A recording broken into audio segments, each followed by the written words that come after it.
Apples and snakes at the Paralympics. Now, while that happens over there, we're going to keep the culture happening on this stage. There's an organisation that is the premier performance poetry organisation in Britain, and they have selected their top-notch poets to come here to London 2012 to entertain you. So please welcome to the stage, a bit more culture for you. This is Apples and Snakes.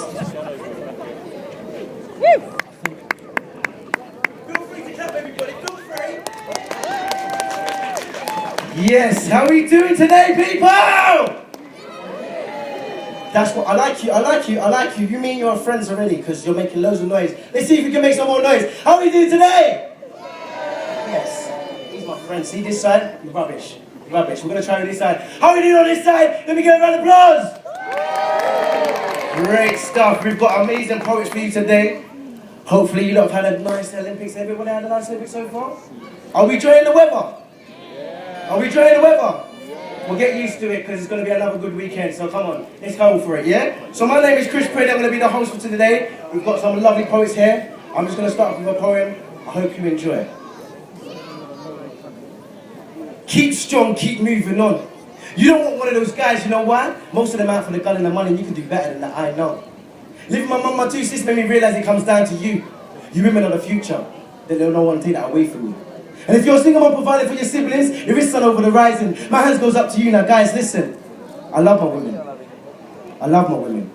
You do a lot for us, giving us the fuel and the power, taking us to the exotic places what more can a man ask for. You create life for a rich or poor, you're always there for your kids. But I can't understand why a man will put his hand on a woman, let alone still you women take it. Why go through that stress and grief? My mum says it makes you women stronger. Facing the biggest challenge of what God sent you, you're all unique. Your life is a blessing. I'm still waiting for your blessing. I want to be there for you, I want to take care for you. I want to be your friend and also your lover. We can walk around the park. Shh. Baby, I'm listening. Let me be there for you, let me take care for you. I know you need more reassurance and I know it's hard finding the right one. There's a right one in everyone, you just got to find yours. Wait, pause. I could be yours. Let's get married. On the beach in the sand. I love the way the sun reflects off your cheek because you got my heart locked unconditionally. Do you remember the dreams? But hearing your breath sinking into my skin like a rose petal falling to the core of my soul. Meeting you makes me feel like love is more than a feeling. I'm in love with my women, unconditionally. Thank you. Just to start you off, I know a lot of the guys are like, easy sir. Yeah, we're starting off with the women, making sure. Girl power and all that up in there. So, are we liking the vibe so far? Not good enough, are we liking the vibe so far? Please give a nice, warm welcome. He's going to introduce himself as well, but please give it up for Mark.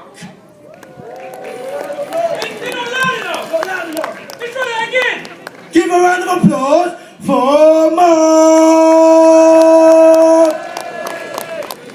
Yeah, that'll do. My name is Mark, Mr. T. Thompson. I am a South London spoken word artist, performance poet, teacher, and general big mouth. I'll be sharing three poems with you, but one of them is only 9.5 lines long and 9.5 seconds long, as long as you get a good start. So you can take your own conclusion as to what that might be about. The first one is called Cultural Chameleon. I am a cultural chameleon, a lyrical, social comedian. I felt I had no choice but to change my voice to appear average by mean, mode, or median. I studied hard to fit in and be cool for as long as I've been able to speak, although not to stand out at my school, I had to learn to talk common, not Latin or Greek. Me have to pick up my patois in conversation, and I could have made it too, because if it's not first generation, then it might not come natural to you. I've delved deep in all sides of my history, something I think every person should do. Because if where you come from is a mystery, can you be sure that your heading is true? So to stories of Romans and Boudica, I add Maroons, Garvey, and Shaka Zulu, and ensure the light of the Lady of the Lamp never obscures Mary's sequel from view.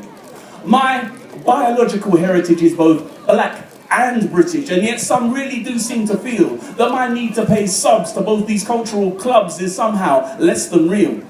Like some BNP or National Front, jumped up run, son of an Enoch Pal influenced ignorant grunt who wants us all to go back to our historically correct geographical homes. But hold on, mine's split by over 5 hours of time, and that's a little harder to straddle than a couple of travel card zones. Forget that this Patriots Queen is Franco-German. The suggestion of this lunatic is the place I should feel most at home in is floating somewhere over the mid-Atlantic. One time, down in London town, the other in Kingston, poor wretch. I better put me on the rack right now, 'cause my legs, them just won't stretch.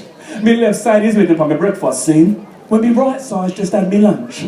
I guess if I'm confused, stuck in between, I could always just do brunch. But from that lofty spot, I could appreciate many artists that have shaped our current worldview. Great bards from Tough Gong to Billy Waggadagger.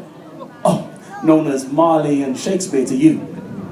The Windrush might appear through time's mist to me, as it answered the mother country's call. Those aboard, unbowed by their history, each one with a right to stand proud and tall. Slave routes back to Africa will be visible too, a journey so many did not survive. Britannia's involvement is shameful, it's true, but I'm so proud that I am alive, for my DNA's very existence is a testimony to my ancestors' persistence and my parents' tolerance, even when surrounded by overwhelming ignorance. It is a unique blend of Aboriginal British bloodlines and those of the invited immigrants. So yes, I am a cultural chameleon, a lyrical social comedian, and now, by choice, I change my voice to appear more than average by mean, mode, or medium.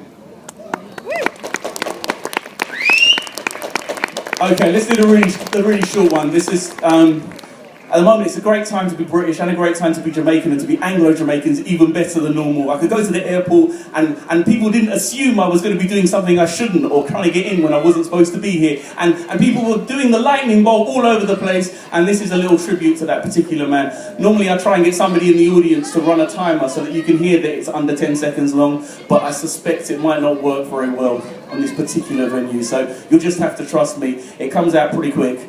Got to get a good start. When the man from the land I love briefly lets his cleats kiss the track between strides as he glides to glory in the city that I call home, the world will watch in wonder in the knowledge that in London lightning did strike twice.